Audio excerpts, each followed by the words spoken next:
Hello बच्चों, कैसे हो आप सब। वेलकम टू आवर चैनल जिसका नाम है गोपाल शर्मा क्लासेस। बच्चों, आज जो हम करने वाले वो हिस्ट्री से क्लास 12th की हिस्ट्री की सेकंड बुक का चैप्टर नंबर 5, इसका नाम है यात्रियों के नज़रिए। तो बच्चों, आज जो हम टॉपिक करने वाले वो करेंगे अल-बरूनी के बारे में।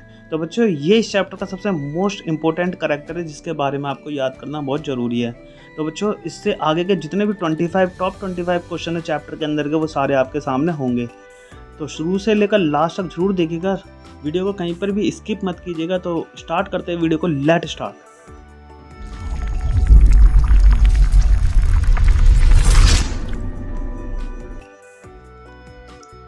तो बच्चों, स्टार्ट करते हैं। जो सबसे पहला जो क्वेश्चन है वो आपके सामने है, अल-बरूनी का पूरा नाम बताइए। तो इसका आंसर है, अल-बरूनी का पूरा नाम मोहम्मद अहमद रेहान अल-बरूनी था। तो ये आपके सामने पहला क्वेश्चन है। उसका जो नेक्स्ट क्वेश्चन है वो इस तरह से आएगा, अल-बरूनी का जन्म कहाँ हुआ था। इसका आंसर आपके सामने, अल-बरूनी का जन्म उज्बेकिस्तान में ख्वारिज्म में हुआ था। उसका जो नेक्स्ट क्वेश्चन आएगा वो इस तरह से आएगा, अल-बरूनी का जन्म कब हुआ।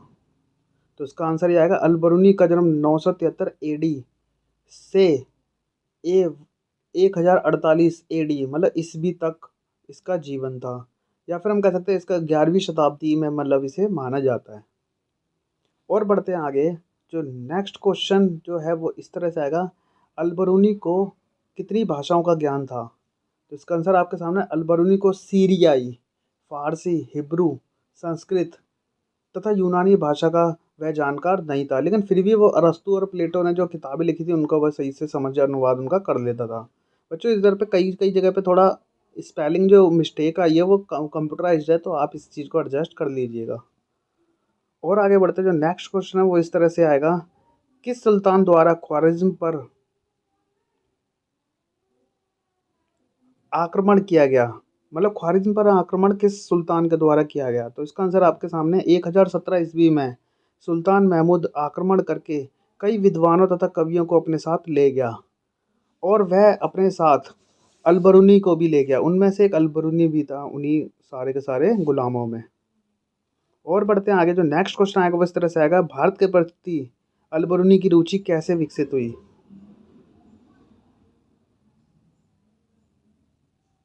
तो इसका आंसर आपके सामने है, अल-बरूनी ने संस्कृत में रचित खगोल विज्ञान, गणित और चिकित्सा का ज्ञान प्राप्त किया, जिससे उसकी रुचि भारत में पैदा हुई।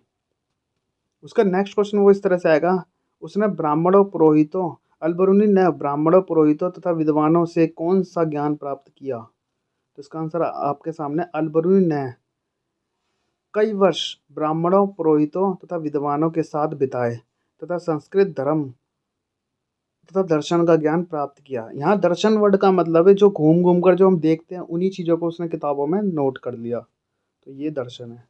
उसका जो नेक्स्ट क्वेश्चन आएगा वो इस तरह से आएगा, बच्चों, भारत के किन किन राज्यों की यात्रा की। मतलब अल-बरूनी ने भारत के किन किन राज्यों की यात्रा की। अल-बरूनी ने भारत के पंजाब तथा उत्तर भारत के कई राज्यों की यात्रा की। उसका जो नेक्स्ट क्वेश्चन आएगा वो इस तरह से आएगा, अल-बरूनी के द्वारा लिखे गए वृत्तांत कहाँ तक फैले। मतलब उसकी जो यात्रा की जो देखते, जो यात्राओं से जो वो तजुर्बा एक्सपीरियंस लेता था, वो जो बात उसकी कहाँ कहाँ तक फैली। तो उसका आंसर आपके सामने, अल-बरूनी द्वारा लिखे गए वृत्तांत पश्चिम में सहारा रेगिस्तान से लेकर वोल्गा नदी तक फैले। उसके बाद जो नेक्स्ट क्वेश्चन वो इस तरह से आएगा अगला, अल-बरूनी द्वारा अरबी में लिखी हुई कृति का नाम बताइए। तो इसका आंसर आपके सामने, अल-बरूनी द्वारा अरबी में लिखी कृति का नाम किताबुल हिंद है। मतलब उसने अरबी में किताब लिखी थी, उसका नाम है किताबुल हिंद, जो हिंदुस्तान के बारे में पूरी उसके अंदर जानकारी थी। उसका जो नेक्स्ट क्वेश्चन वो इस तरह से आएगा, जाति व्यवस्था पर अल-बरूनी का विवरण किस पर आधारित था। मतलब अल-बरूनी का जाति व्यवस्था का विवरण किस पर आधारित था। तो इसका आंसर आपके सामने, अल-बरूनी का जाति व्यवस्था का विवरण संस्कृत ग्रंथ व ब्राह्मणीय विचारधारा पर आधारित था। तो इसका नेक्स्ट क्वेश्चन जो आपके सामने वो ये है, अल-बरूनी के द्वारा किताबुल हिंद में किसका वर्णन है। तो इसका आंसर आपके सामने बहुत अच्छा आंसर है, अल-बरूनी के द्वारा किताबुल हिंद में भारत के दर्शन, त्योहार, खगोल विज्ञान, प्रथा, सामाजिक विज्ञान, जीवन, भाषा, भारतोल, मापदंड, मूर्तिकला कानून इत्यादि का वर्णन है। और इसमें इस तरह से 80 अध्याय मतलब 80 भागों में चैप्टर को बांट दिया था। उसका जो नेक्स्ट क्वेश्चन है वो इस तरह से आएगा, अल-बरूनी ने अपना लेखन किस किस भाषा में किया? तो इसका आंसर आपके सामने, अल-बरूनी ने अपना लेखन अरबी भाषा में किया। उसके बाद जो नेक्स्ट क्वेश्चन आपके सामने आएगा बच्चों, अल-बरूनी को कितनी भाषाओं का ज्ञान था? तो इसका आंसर आपके सामने, अल-बरूनी को संस्कृत, पाली, प्राकृत भाषा का ज्ञान था। इसके अलावा वह यहाँ की खगोल विज्ञान, चिकित्सा कृतियों का भी उसे काफ़ी ज़्यादा ज्ञान था।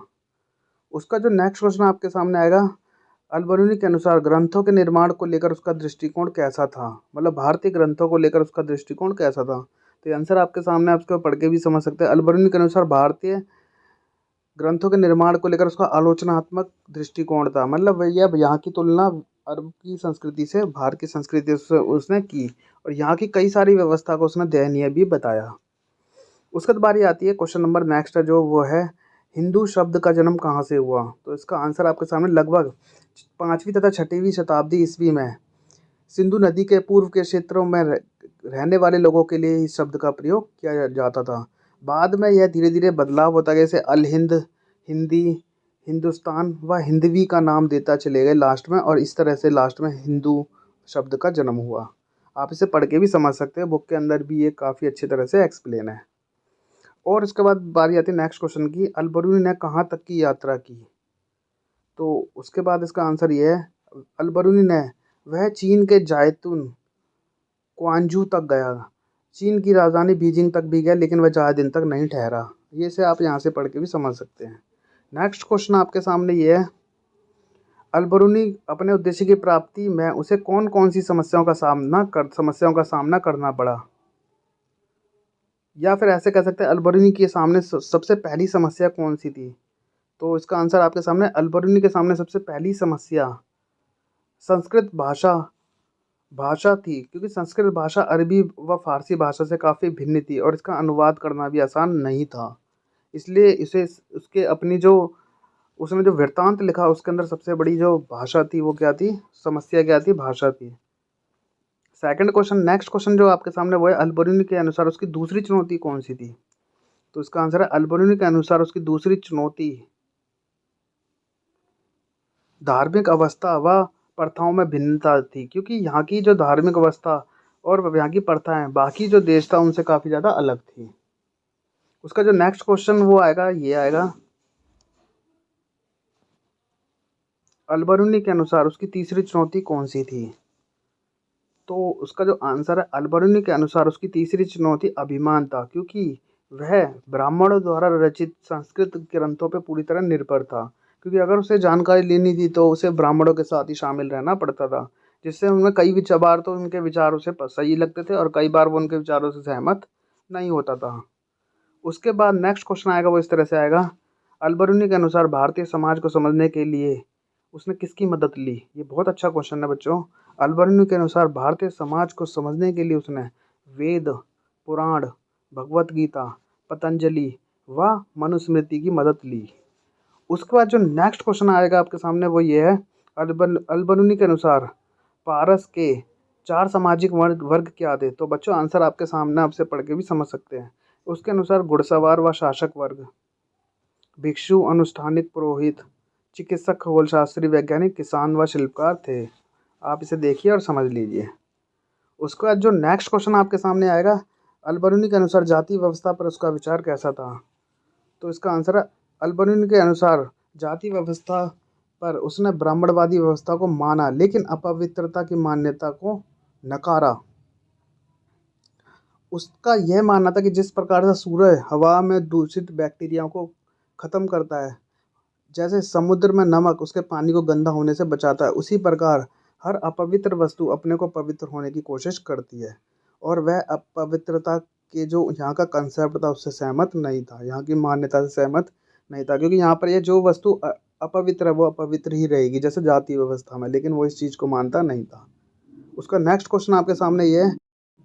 उसके बाद जो नेक्स्ट क्वेश्चन है वो आपके सामने है, अल-बरूनी के अनुसार भारत के 4 वर्ण कौन से थे? तो भारत के 4 वर्ण हैं ब्राह्मण, क्षत्रिय, वैश्य व शूद्र। लेकिन उनकी खास बात यह थी कि सभी एक नगर में एक साथ रहते थे। और एक दूसरे के कामों को किया करते थे। उसके बाद बारी आती है next question, last question but not least. Al-Biruni के अनुसार वह किस लकड़ी की मूर्ति की कहानी से सुनकर अचंभित हुआ? तो इसका आंसर है, अलबरूनी के अनुसार वह एक लकड़ी की कहानी को लेकर अचंभित हुआ जो 2,16,432 वर्षों तक कैसे अस्तित्व में रही होगी, जबकि वह पानी और नमी में लगातार रही थी। इस कहानी से वह ज़्यादा अचंभित हुआ। तो बच्चों, ये आपका लास्ट क्वेश्चन है। इस तरह से आप इसे इजीली कर सकते हो। उम्मीद है आपको वीडियो समझ में आई होगी। अगर आपको वीडियो अच्छा लगे और वैल्यूबल लगे तो इसे लाइक शेयर सब्सक्राइब करना ना भूलें। तो मिलेंगे नेक्स्ट वीडियो में, जो कि बहुत ही जल्दी आएगी। टिल देन हंसते रहिए, मुस्कुराते रहिए, देखते रहिए हमारे channel Gopal Sharma classes. Good bye.